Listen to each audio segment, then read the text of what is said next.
Olá, começando mais um Justiça Eleitoral na TV, mostrando a você o trabalho realizado pela Justiça Eleitoral aqui do Rio Grande do Norte. Na edição de hoje você confere os avanços da biometria ordinária e extraordinária pelo Estado. Mas antes, confira o resumo das sessões da semana. Havendo número legal, invocando a proteção de Deus, eu declaro aberta a presente sessão. Nós temos um que tem preferência, uns embargos declaratórios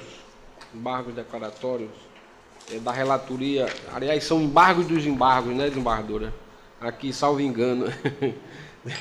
Protocolo 2004-2015, embargo de declaração 76.700 da relatoria de Vossa Excelência, não é?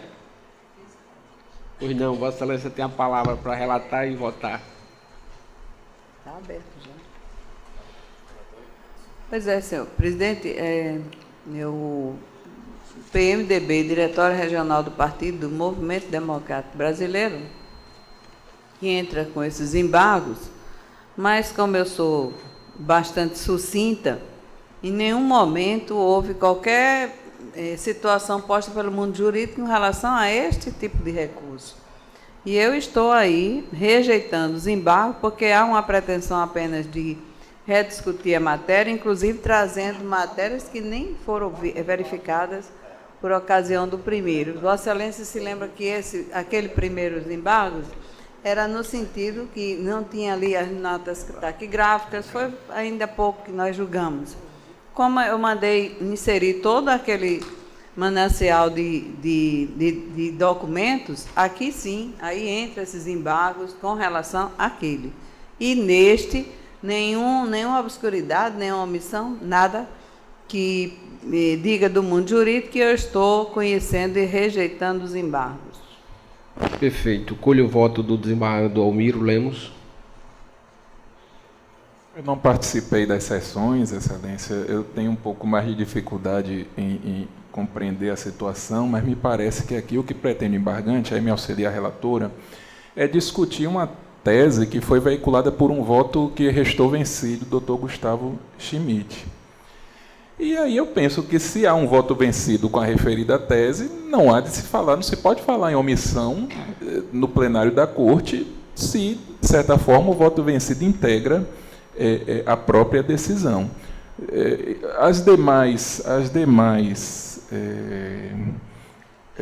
Os demais pecados que o embargante aponta me parecem claramente impróprios e inexistentes, no sentido de ausência de fundamentação, o acordo é devidamente fundamentado, omissão em relação à decisão de extração de cópia, também me parece que é algo que não haja pertinência para os embargos, então eu vou acompanhar a relatora. Colho o voto do desembargador Sérgio. Senhor presidente, eu acompanho o voto da relatora e acrescento mais. Eu entendo que os embargos cabe a multa por reconhecer... É porque me parece que, nesse caso, o primeiro embargo foi provido, né? Não foi provido no sentido de fazer a juntada do voto, das notas taquigráficas, etc. Então, agora sim, que ele colocou como os embargos, mas não, exatamente. Não. Está certo. Esse aqui é o primeiro. Porque o entendimento desta Corte, sendo os embargos cabe à natureza... Com o qual eu já até adianto que eu concordo. Também. Acompanho o voto da relatora, presidente. Eu rio porque lá tem Ave Maria. Desembargador Seu Cico. Acompanha a relatora. Desembargador Verlando Medeiros. Voto com a relatora, senhor presidente. Desembargador Gustavo Smith. Também, senhor presidente, acompanha a relatora. Proclamo o resultado do tribunal. A unanimidade de voto negou o provimento aos embargos dos termos do voto da relatora. Vamos para o processo seguinte, na ordem. Agora sim, é a prestação de contas 81.982 de Natal, a origem da relatoria do desembargador Almiro Lemos, assunto: prestação de contas de candidato, cargo de deputado estadual, eleições de 2014, requerente Jonas Macedo, advogado Dr. Charles Casas de Quadro. Vossa Excelência tem a palavra, desembargador Almiro. Sem sustentação. Senhor presidente, trata-se, como Vossa Excelência já anunciou, de prestação de contas, não vou repetir os dados do processo. Em relatório preliminar, a CACEL solicitou manifestação acerca das irregularidades que eu vou listar. doações diretas realizadas pelo Diretório Estadual do PMN não registradas na prestação de contas do candidato. Segundo, doações recebidas em data anterior à entrega da primeira parcial, mas não informadas à época. Terceiro, despesas contratadas em data anterior à entrega da primeira parcial, mas não registradas à época. Quarto, não apresentação de extratos bancários em sua forma definitiva, não abrangendo todo o período de campanha. Quinto, utilização de fundo de caixa em valor superior ao limite estabelecido na legislação. E sexto, não comprovação de repasse das sobras financeiras à direção estadual do partido. O candidato notificado permaneceu silente. Em parecer conclusivo, a CACEL manifestou-se pela desaprovação das contas em igual sentido do Ministério Público. É o relatório, senhor. Em discussão, relatório aprovado. Como vota, Vossa Excelência? Algumas irregularidades poderiam até não ensejar a desaprovação, e meu voto é pela desaprovação, porque parte dessas irregularidades, de fato, são graves e insanáveis. Interessa mais aqui. A primeira delas, consistente na falta de registro de doações diretas recebidas do Diretório Estadual do partido, os valores de R$ 150 e R$ 500. Esta alteração, ao meu ver, afeta a confiabilidade das informações, na medida que trata-se de, como eu disse, recurso não registrado na forma devida. Além disso, o candidato deixou de emitir os recibos em relação a tais doações, o que se trata de um outro pecado. De igual maneira, não foram apresentados os extratos bancários em sua forma definitiva. Especificamente, no mês de outubro de 2014, foi apresentado um extrato que continha a expressão sem validade legal, de maneira que não se sabe se aquele extrato, de fato, representou a movimentação que ocorreu no citado mês. Ainda houve aqui mais uma irregularidade em relação à utilização de fundo de caixa em valor superior ao limite estabelecido pela legislação, que é 2% das despesas. Houve a retirada de uma quantia que, se não vultosa, R$ 32,40, mas que superou o limite quando se considera o limite que a movimentação totalizou 1.516. Então, o limite de 2%, nesse caso, foi ultrapassado. Além disso, não houve comprovação da destinação dada à quantia utilizada como fundo de caixa, outra irregularidade que também foi detectada. E, por fim, não houve uma comprovação devida de que as sobras financeiras tenham sido recolhidas. Esses processos de prestação de contas, eu sei que temos alguma tolerância, às vezes uma tolerância até boa, vamos dizer assim, com essas falhas que os candidatos têm apresentado. Mas, ao meu ver, uma coisa é nós relevarmos uma falha isoladamente considerada. E vamos ter jurisprudência da Corte para deixar de reprovar as contas por uma falha identificada, duas, quiçá. Mas aqui, além de algumas falhas de fato serem insanáveis, mas eu penso que a simples quantidade dela, o simples volume das falhas e a própria conduta do candidato, que não veio explicar quando intimado para tanto, não autoriza que aprovemos essas contas com ressalva, aplicando o princípio de razoabilidade e proporcionalidade. Então, seja pelo caráter mais grave que algumas das falhas se revestiram, seja pelo seu volume, por exemplo, a soma das irregularidades, embora os valores sejam baixos, ela correspondeu a 23% do total arrecadado. Então, não poderia ser propriamente havida como irrisória.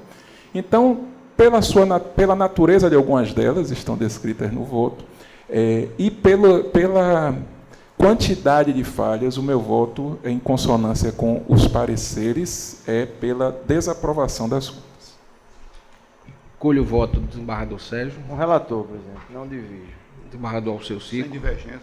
Desembargador Velano Medeiros. Também, senhor presidente, tanto pelo número de irregularidades, como pelo limite que a gente tem que fixar em torno de 7%, 8%, ultrapassa, e o número aí de irregularidades são várias, né? Então, acompanho integralmente o voto do eminente desembargador Almiro. Desembargador Gustavo Smith. Também, senhor presidente, acompanho o relator porque as irregularidades aqui verificadas são de natureza insanável e têm a gravidade em consonância com a jurisprudência que nós já vimos adotando nessa corte. Elas ensejam realmente a desaprovação, e é como eu voto. Desembargadora Maria Zeneide Bezerra. Proclamo o resultado do tribunal à unanimidade de voto, em consonância com o parecer do órgão técnico e da Procuradoria Regional Eleitoral, votou pela desaprovação da prestação de contas apresentada por Jonas Macedo, nos termos do voto do relator.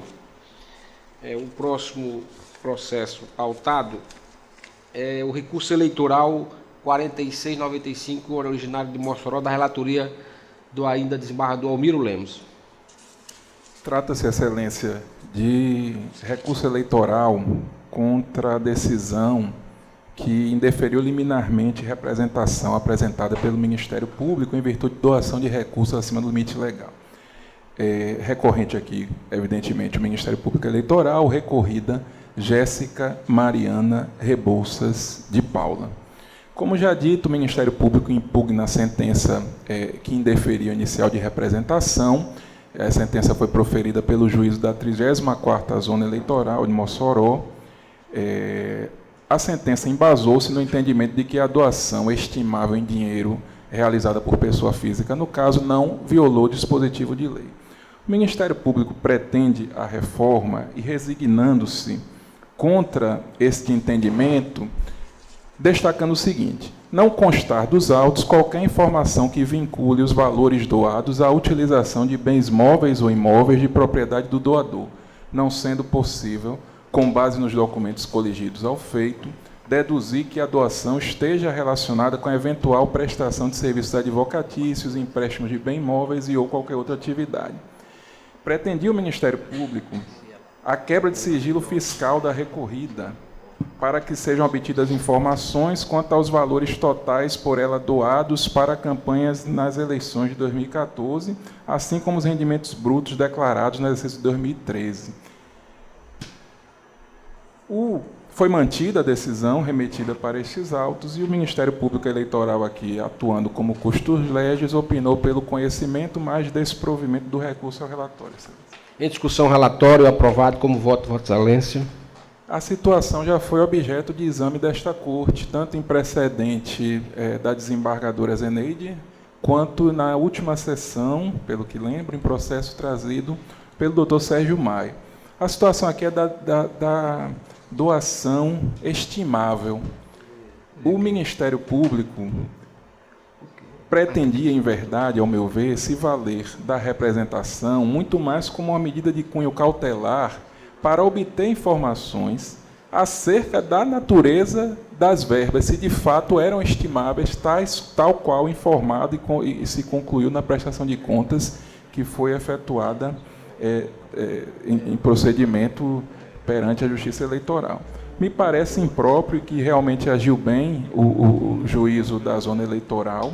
Não há qualquer indício de que fosse falsa a informação, de que tratasse-ia aqui de doação estimável e não de doação propriamente em pecúnia, de sorte que andou bem o magistrado, ao meu ver, ao indeferir liminarmente o pedido. E aqui, como eu disse, invoco os precedentes desta Corte, para não me alongar, o recurso eleitoral 42/58, 2015, que foi relatado pela desembargadora Zeneide, recurso eleitoral 45, dígito 3, 2015, foi relatado pelo doutor Sérgio Maia. Então, sem maiores delongas, meu voto é pelo conhecimento e desprovimento do recurso, mantendo a sentença recorrida.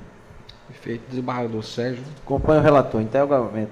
Desembargador Seu Ciclo. Também sem divergência. Desembargador Verlano. Com o relator, senhor presidente. Desembargador Gustavo. Sem divergência, senhor presidente, Desembargadora. a hipótese do artigo 23, parágrafo 7, está clara e eu acompanho o relator. Desembargadora Maria Zeneide. Proclamo o resultado do tribunal à unanimidade de voto em consonância com o parecer da Procuradoria Regional Eleitoral. Votou pelo conhecimento e desprovimento do recurso nos termos do voto do relator. Próximo processo pautado é o prestação de contas 56257, Natal, da relatoria do desembargador Sérgio Maia. Está em mesa, excelência? Está em mesa, presidente. Pode relatar e votar sem sustentação. Trata-se de prestação de contas referente às eleições de 2014, apresentado por Sérgio Menezes Pastel, candidato ao cargo de deputado federal. Com vista aos autos, o órgão técnico diligenciou a notificação do candidato com o fim de esclarecer e sanar a irregularidade. O candidato, apesar de devidamente intimado, permaneceu silente. A comissão de análise de contas eleitoral emitiu parecer técnico conclusivo, manifestando-se pela desaprovação das contas. O Ministério Público Eleitoral também opinou no mesmo sentido ao relatório. Discussão relatória aprovado. Como vota, Vossa Excelência? Trata-se, senhor presidente, de duas irregularidades. A primeira é a ausência na segunda parcial, que foi suprida na final. No caso, há precedentes desta Corte, no sentido de que trata-se apenas de natureza formal e que caberia a aprovação com ressalva. Porém, na segunda irregularidade não ocorre a mesma coisa. Na segunda irregularidade é evidenciada nos autos, qual seja, a não juntada nos documentos explicitados no artigo 45 da Resolução 23406, com relação ao recebimento de doações estimadas em dinheiro efetuada por pessoa jurídica à campanha do candidato. O referenciado artigo 45 elenca em seus incisos quais são os documentos capazes de atestar a irregularidade na arrecadação de recursos estimável em dinheiro. Eu trago, inclusive, no voto, a transcrição do dispositivo legal e digo que, de fato, no caso dos autos, verifica que o candidato, apesar de devidamente intimado, não diligenciou juntar os necessários termos de doação e notas fiscais exigido pelo mencionado dispositivo legal, aptos a atestar a regularidade da receita estimável, objeto de recibos eleitorais número 017.760, terminação 02, valor de R$ 80, publicidade por materiais impressos, e o 017.760, terminação 03, no valor de R$ 372, publicidade por materiais também impressos. Além disso, digo, o órgão técnico evidenciou que a ausência da documentação especificada impediu a comprovação de que o recurso estimável em dinheiro realmente constituía o produto do serviço e da atividade econômica do doador, nos termos do artigo 23 da mencionada resolução. Registra ainda, por último, que os valores tidos como por irregulares somam a quantia de R$ 452, o que corresponde a 20,77% do total das receitas arrecadadas na campanha eleitoral do candidato, impossibilitando, pois, uma eventual aplicação dos princípios da razoabilidade e proporcionalidade, já que é muito acima daquele patamar de 7,68. Por estas razões, senhor presidente, o voto é no sentido de, pela desaprovação das contas de campanha, né, seguindo a manifestação da Procuradoria Regional Eleitoral do candidato Sérgio Menezes Pastel, referente à eleição de 2014, nos termos do artigo 54, inciso 3º da Resolução 23406. É como estou votando, senhor presidente. Colho o voto, desembargador Alceu-Cico. Sem divergência. Desembargador Verlano. Com o relator, senhor presidente. Desembargador Gustavo. Sem divergências. Desembargador Maria Zeneide. Desembargador Miro Lemos. Acompanho o relator. Proclamo o resultado do tribunal. Unanimidade de voto em consonância com o parecer do senhor Procurador Regional Eleitoral. Votou pela desaprovação das contas de campanha do candidato Sérgio Menezes Pastel, nos termos do voto do relator. Em continuidade, nós temos uma outra prestação de contas, a 73144, também de Natal, da relatoria de Vossa Excelência, desembargador Sérgio. Está em mesa? Está em mesa, senhor Pode presidente. relatar e votar. Trata-se de prestação de contas referente à eleição geral em 2014, apresentado por Ana Carolina da Silva Dias, candidata ao cargo de deputado estadual. Com vista dos autos, a CACEL pugnou pela notificação da candidata para esclarecer e sanar a irregularidade detectada nos autos. A candidata requerente apresentou a documentação de folhas 74 a 76, com o fim de sanar as impropriedades enumeradas no relatório preliminar de diligência. Em seguida, o órgão técnico responsável pela análise de contas emitiu parecer técnico conclusivo, manifestando pela aprovação de contas com ressalva, que seguiu o mesmo entendimento da Procuradoria Regional Eleitoral. O relatório, senhor. Discussão relatório aprovado. Como vota Vossa Excelência? Processo simples, senhor presidente. Trata-se apenas da intempestividade da prestação de contas de apenas 2 dias. O prazo era dia 4 de novembro e apresentou no dia 6 de novembro de 2014. São irregularidades de natureza formal, em que enseja a aprovação com ressalva já pelos precedentes desta Casa. E é nesse sentido que eu encaminho o voto em consonância com o entendimento da Procuradoria Regional Eleitoral. A aprovação com ressalva da candidata Ana Carolina da Silva Dias. Perfeito. Como vota desembargador Cico? Com o relator. Desembargador Verlano Medeiros. Também, senhor presidente, com o relator. Desembargador Gustavo Smith. Com o relator. Desembargadora Maria Zeneide. Desembargador Almiro Lemos. Com o relator. Proclamo o resultado. O tribunal, em consonância com o parecer da Procuradoria Regional Eleitoral, votou pela aprovação com ressalvas de campanha da candidata Ana Carolina da Silva Dias nos termos de voto do relator. O próximo processo em mesa, vamos ver se está em mesa, da prestação de conta em pauta 62582 de Natal, da relatoria do desembargador Alceu Cico. Está em mesa, excelência? Pode relatar e votar, sem sustentação. Prestação de conta de Juari Luiz Chagas, candidato ao cargo de deputado federal, eleições 2014. A CACEL emitiu parecer técnico conclusivo pela aprovação com ressalvas em razão de ter remanecido falha quanto à omissão de receita na segunda prestação de contas parcial, mas informada na prestação de contas final. O Ministério Público opinou no mesmo sentido, e é o relatório. Em discussão, o relatório aprovado. Como vota, Vossa Excelência? Votando, a falha remanescente por si só não é capaz de prejudicar a regularidade das contas quando analisada em seu conjunto. A prestação de contas está devidamente documentada com todos os demonstrativos de receitas e despesas, bem assim os demais elementos comprobatórios da arrecadação de gastos e recursos. Desse modo, com fundamento no parecer da CACEL e em consonância com o opinamento do Ministério Público, voto pela aprovação com ressalvas da prestação de contas de Juari Luiz Chagas, relativa às eleições de 2014, é como voto, senhor presidente. Feito. Como vota o desembargador Verlano? Com o relator. Desembargador Gustavo? Com o relator, senhor presidente. Desembargadora Maria Zeneide, como vota? Desembargador Almiro Lemos. Acompanho o relator. Desembargador Sérgio Maria. Acompanho integralmente o voto do relator. Proclamo o resultado. O Tribunal Unânime de voto, em consonância com o parecer do Ministério Público, votou pela aprovação com ressalva da prestação de contas do candidato Juari Luiz Chagas nos termos do voto do relator. Bem, nós temos agora o próximo na pauta, a prestação de conta 86741 de Natal, da relatoria do eminente desembargador Verlando de Queiroz Medeiros. Senhor presidente, está em mesa.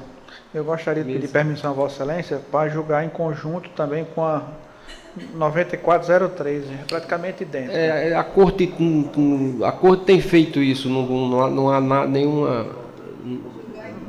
Jogar em bloco. Tem alguma... Eu consulto os colegas, isso já foi feito. Não. Alguma... Não iguais, né? São um detalhezinho só. Nesse caso específico... Vamos ver o relatório, né? No caso da 867-41, a prestação de conta foi apresentada por João Cláudio de Oliveira Farias. O órgão técnico emitiu parecer conclusivo pela desaprovação e, no mesmo sentido, foi o opinamento também do Ministério Público Eleitoral.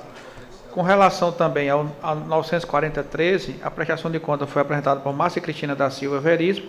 Também a CACEL expediu um parecer pela desaprovação e, no mesmo sentido, também opinou o Ministério Público, senhor presidente, em ambos os casos. É o relatório. Perfeito. Ambas pela aprovação. Desaprovação. Pela desaprovação. O parecer Com da o parecer CACEL técnico e o Ministério Público. Parecer do Ministério Público. Isso, senhor presidente. Okay. Posso votar? Pode votar. No caso específico, senhor presidente, de João Cláudio de Oliveira Farias, as irregularidades foram duas: intempestividade na apresentação das contas e ausência de peças obrigatórias, nesse caso o extrato bancário. Com relação a essa intempestividade na apresentação das contas, aqui a gente tem superado, dizendo que quando a intempestividade, a gente, mesmo que as contas sejam apresentadas extemporânea, ela por si só, ela não tem o condão de macular as contas apresentadas. Agora, com relação, senhor presidente, à ausência de peças obrigatórias, que é o caso também de Márcia Cristina da Silva Veríssimo, que aí é onde está a diferença, em ambos, em uma, extemporaneidade e ausência de documentos obrigatórios, e a outra, que essa de Márcia, é a não apresentação de documento obrigatório também, que é extratos bancários. E, senhor presidente, com base nessa ausência de documentos obrigatórios de apresentação do extrato bancário, eu estou votando em ambos os sentidos, senhor presidente, com base na remoção de jurisprudência dessa Corte pela desaprovação das contas de ambos os candidatos. Ambos os candidatos, tanto de João Cláudio de Oliveira de Farias, quanto de Márcia Cristina da Silva Veríssimo. Isso. Perfeito. Eu colho o voto do desembargador Gustavo. Senhor presidente, essa questão da ausência de extrato bancário já é pacífico aqui na Corte e compromete a aferição, a verificação da regularidade das contas, de modo que eu acompanho integralmente o voto do relator. Em ambos os processos. Em ambos os processos. Desembargadora Maria Zeneide. Desembargador Almiro Lemos. De igual maneira, acompanho. Desembargador Sérgio Maia. Também acompanho, precedente já desta casa nesse sentido. Desembargador Cico. Também acompanho em ambos os processos. Então, eu proclamo o resultado. O tribunal, unanimidade de voto, em consonância com o parecer do Ministério Público, votou pela desaprovação das contas dos candidatos João Cláudio Oliveira de Farias, referente à prestação de conta 86741, e de Márcia Cristina da Silva Veríssimo, prestação de conta 94013, nos termos do voto do relator. O primeiro processo é o agravo regimental na prestação de contas 61890, de natural da relatoria do excelentíssimo senhor desembargador Almiro Lemos. Está em mesa, excelência. Em mesa, pode relatar sem sustentação. O número já está informado. O agravante ao Ministério Público Eleitoral, agravado Marcos Antônio Ribeiro Baracho. Aqui um agravo regimental interposto pelo Ministério Público Eleitoral em face de decisões monocráticas proferidas pelo então relator, Dr. Eduardo Guimarães, folha 112, 129 a 131. O Ministério Público ataca inicialmente a decisão de folha 112, aduzindo que, ao contrário do que registrou o relator, aspas para o que o Ministério Público trouxe, diante da contumácia do candidato, a ciência da decisão que julgou como não prestadas as contas operou-se de forma regular e legal, mediante publicação no DJE, dispensando-se, nesse caso, a intimação pessoal do interessado. Folha 142, fecho as aspas. Com fundamento em disposição da Lei 9.504/97, o artigo 30, parágrafo 5º, também no artigo 62 da Resolução TSE 23406/2014, além da aplicação do artigo 322 do CPC, requer ao Ministério Público seja restabelecida a eficácia da certidão de folha 97, anulada pela decisão agravada, no sentido de declarar o trânsito em julgado da decisão que julgou não prestadas as contas de campanha do candidato. Na sequência, há um pedido sucessivo do Ministério Público, no sentido de que, se vier a ser afastado o trânsito em julgado da decisão que declarou não prestadas as contas, que seja dado provimento ao agravo para que não se considere sanado o defeito de representação que foi regularizado, ou que se tentou regularizar, aí será o mérito, após o julgamento monocrático efetuado pelo Dr. Eduardo. Esse é um pedido sucessivo. Ele traz para apoiar este pedido sucessivo julgados daqui da Corte de Contas, em que, por maioria de votos, se julgou inviável a regularização da representação processual do candidato após decisão que julgasse contas não prestadas.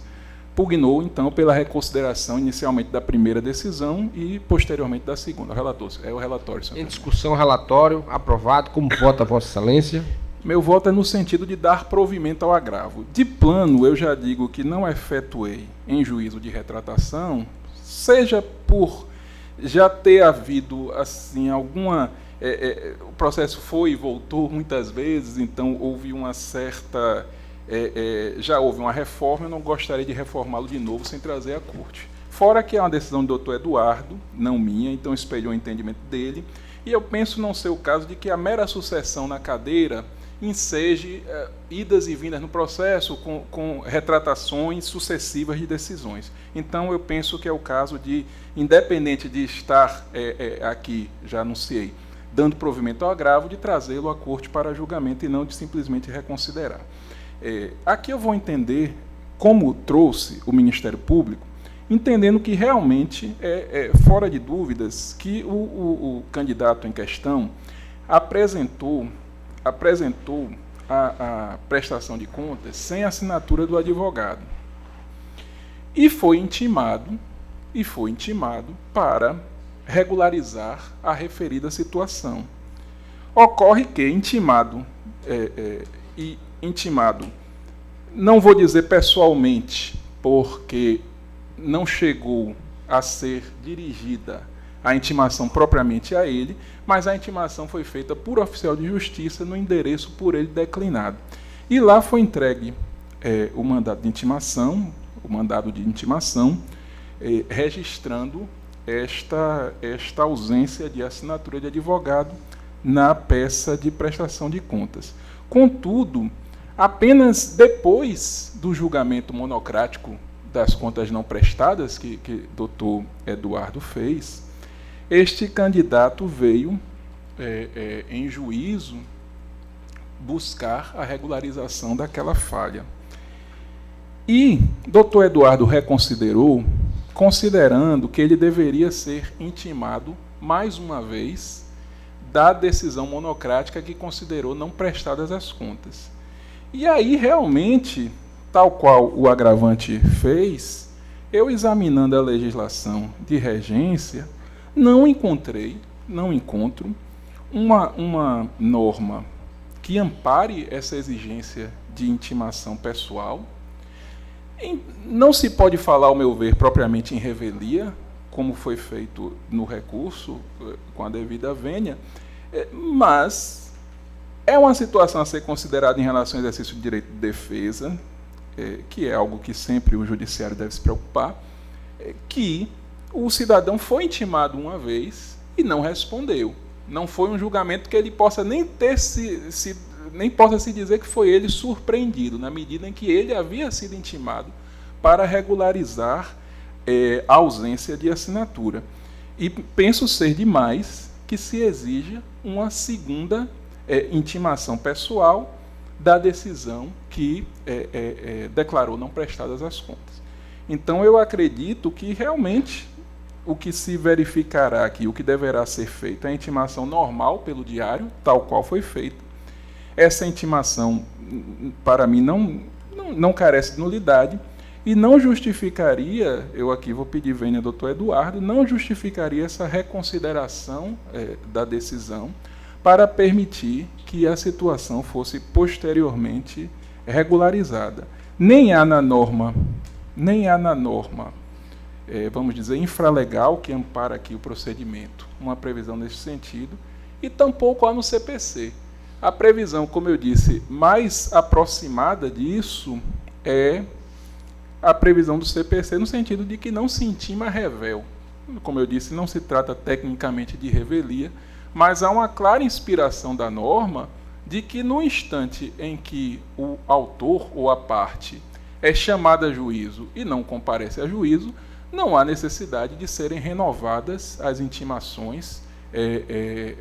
Normalmente, o que a norma faz é exigir tão somente a publicação da intimação no Diário de Justiça, o que aqui, no caso, foi feito. Então, por não ver nulidade na certidão que certificou, no ato que certificou o trânsito em julgado, porque não havia essa necessidade de intimação pessoal, meu voto inicialmente é por dar provimento ao agravo para restabelecer a eficácia da citada decisão, mandar mais uma vez seja certificado o trânsito em julgado e, a partir daí, evidentemente, ficando prejudicado o pedido de reexame, de suplementação de nulidade que o candidato formulou posteriormente. Então, meu voto nesse sentido, Excelência. Pois não. Colho o voto do desembargador Sérgio Maia. Acompanho o voto do relator, sem qualquer divergência, muito bem analisado e comum do mesmo entendimento, realmente. Eu acompanho. Desembargador, o seu Ciro. O voto está bem fundamentado, eu acompanho o relator. Desembargador Gustavo. Também, senhor presidente, acompanho o relator. Proclamo o resultado. O tribunal, unanimidade de voto em consonância com o parecer. Por unanimidade de voto, votou pelo provimento do agravo regimental nos termos de voto do relator. O próximo é a prestação de contas 85005 de Natal, também da relatoria do desembargador. Tem um antes. Prestação de contas 66127 de Natal, da relatoria do também desembargador Almiro Lemos. 66127? 66127, que é o primeiro, não é? Eu mesmo aqui também alterei a ordem da minha consulta. Espera aí que eu vou achá-lo aqui. Mas estão em mesa ambos.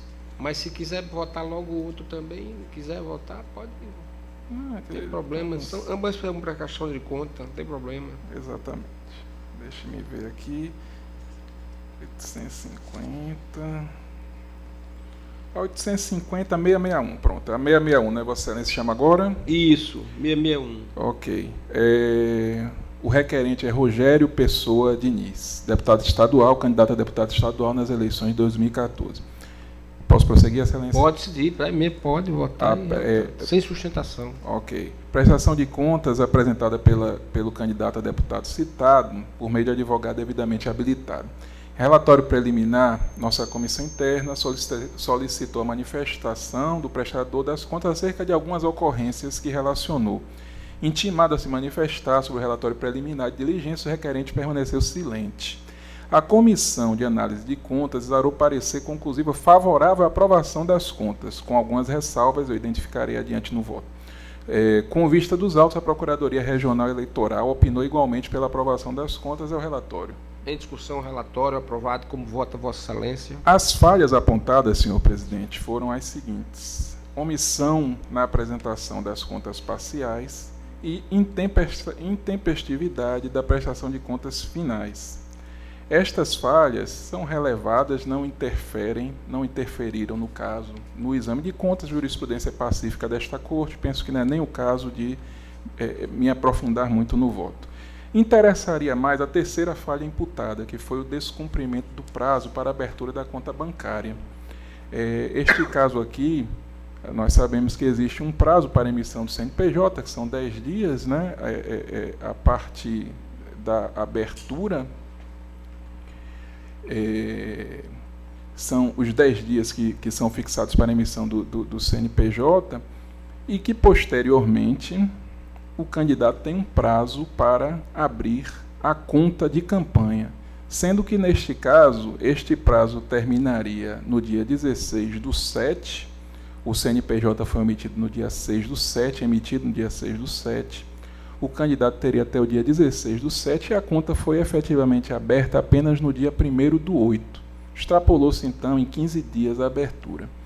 Essa irregularidade não é propriamente uma irregularidade que não traga consequências, porque ele fica com um período no qual não há conta de campanha, né? A situação fica descoberta, embora aqui um período que não é tão longo, né? De apenas 15 dias.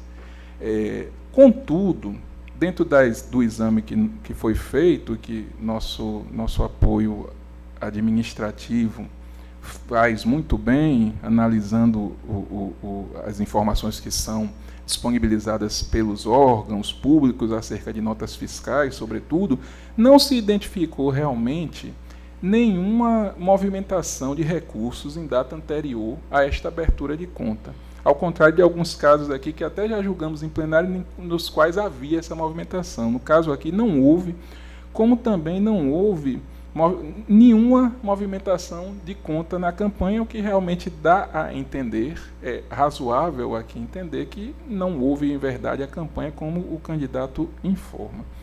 Esta situação de abertura de conta em data além do limite já foi objeto de apreciação nesta Corte, na prestação de contas número 61538, relatada recentemente, agora em 5 de março de 2015, pelo desembargador, pelo juiz Gustavo Smith.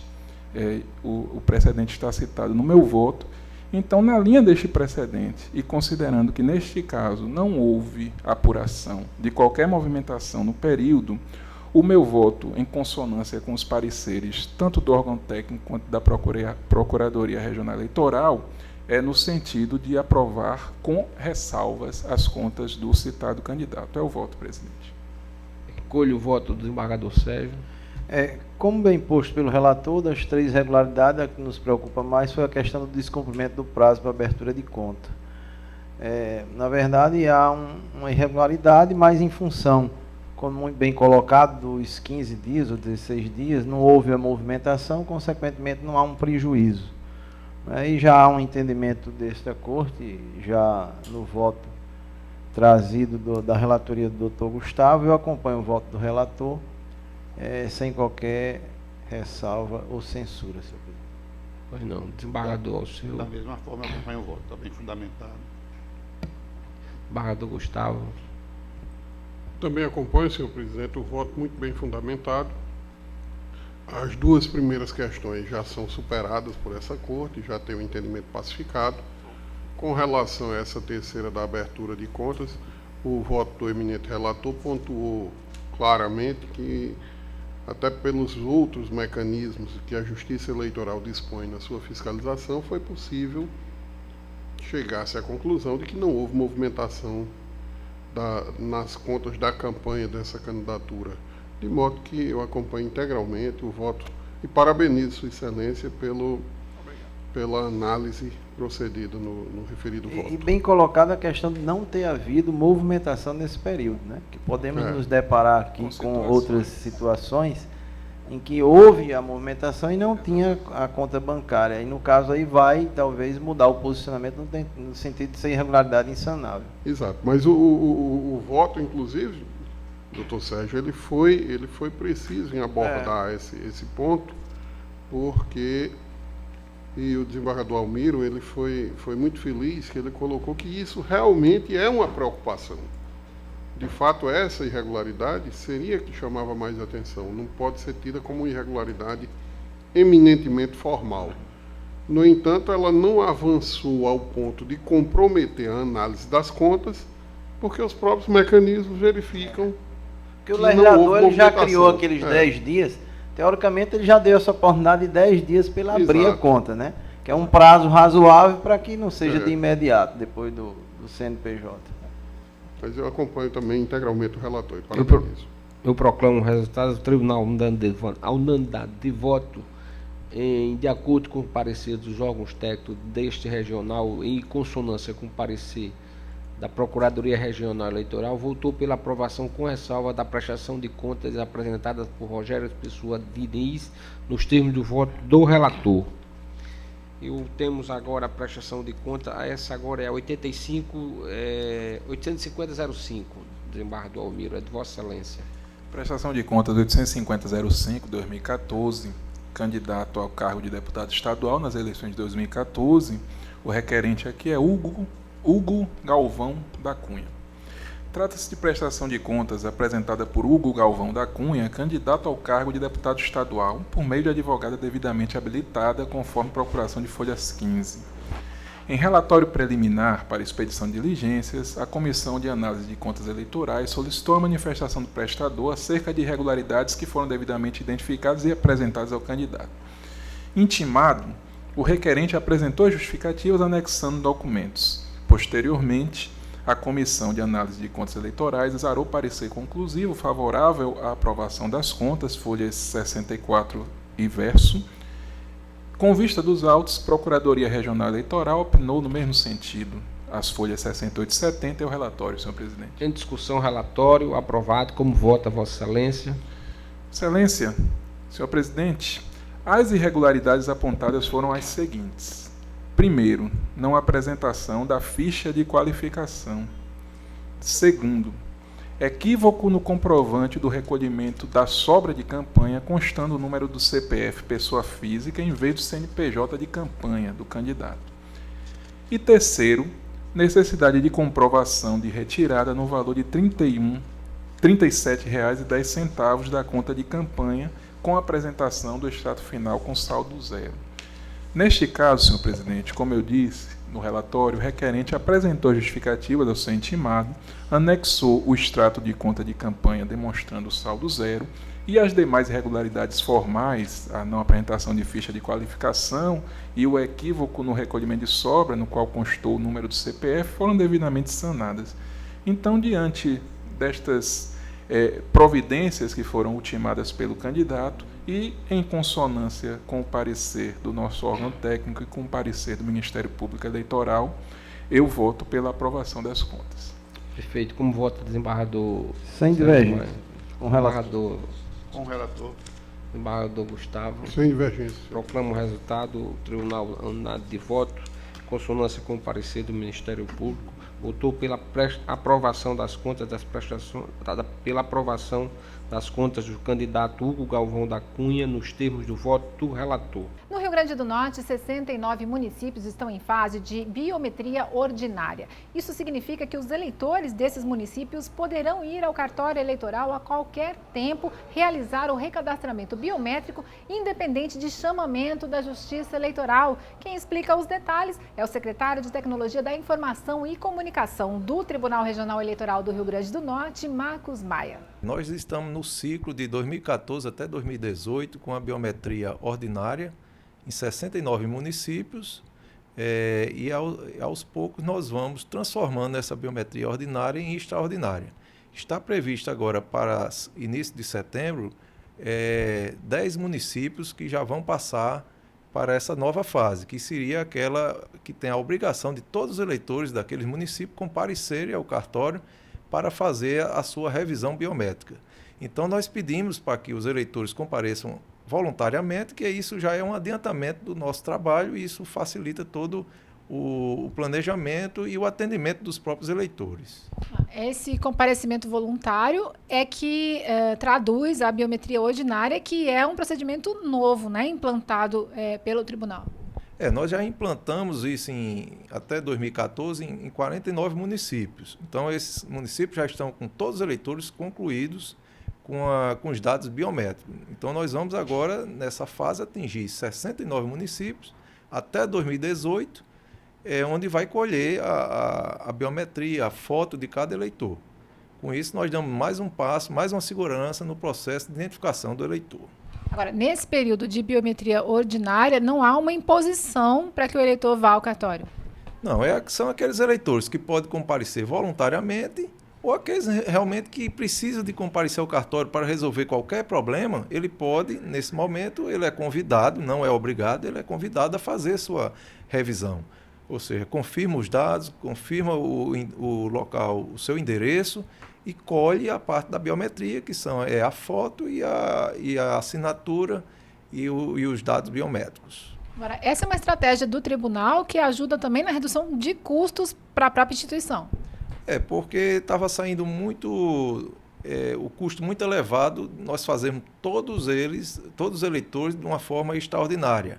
Então, todo eleitor que comparece voluntariamente, ele está ajudando a diminuir esse número, de tal forma que, com isso, o custo sai bem menor para a Justiça Eleitoral e para os próprios cidadãos. Com relação aos critérios que foram utilizados para a escolha desses municípios, no caso da biometria ordinária e da extraordinária?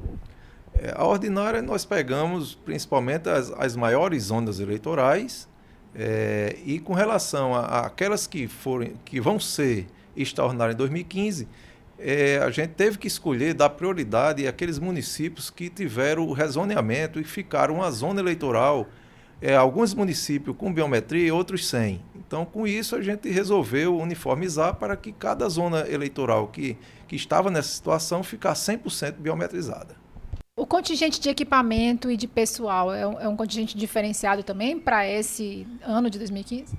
Nós estamos recebendo mais de 100 kits biométricos para fazer frente a essa nova demanda. Os nossos kits hoje todos já estão distribuídos nessas zonas que estão fazendo o atendimento ordinário e esses que estão chegando agora vão ser para fazer a biometria extraordinária e também incrementar todas as zonas eleitorais envolvidas no final do alistamento, que a gente sabe que a demanda aumenta bastante lá por volta de final de abril e início de maio, é onde se encerra o alistamento eleitoral, que os eleitores, aqueles que deixam para a última hora, a gente tem que estar também fazendo um planejamento para atender esses casos. Confira quais são os municípios que passarão pela biometria extraordinária em 2015. Na primeira etapa, de 2 de setembro a 2 de outubro, os municípios de Ceará-Mirim, Pureza, Senador Eloy de Souza, Lagoa de Pedras e Afonso Bezerra. Na segunda etapa, que vai de 16 de outubro a 27 de novembro, serão convocados para a biometria extraordinária os moradores dos municípios de Caicó, Jardim de Piranhas, Pendências, Alto do Rodrigues e Galinhos.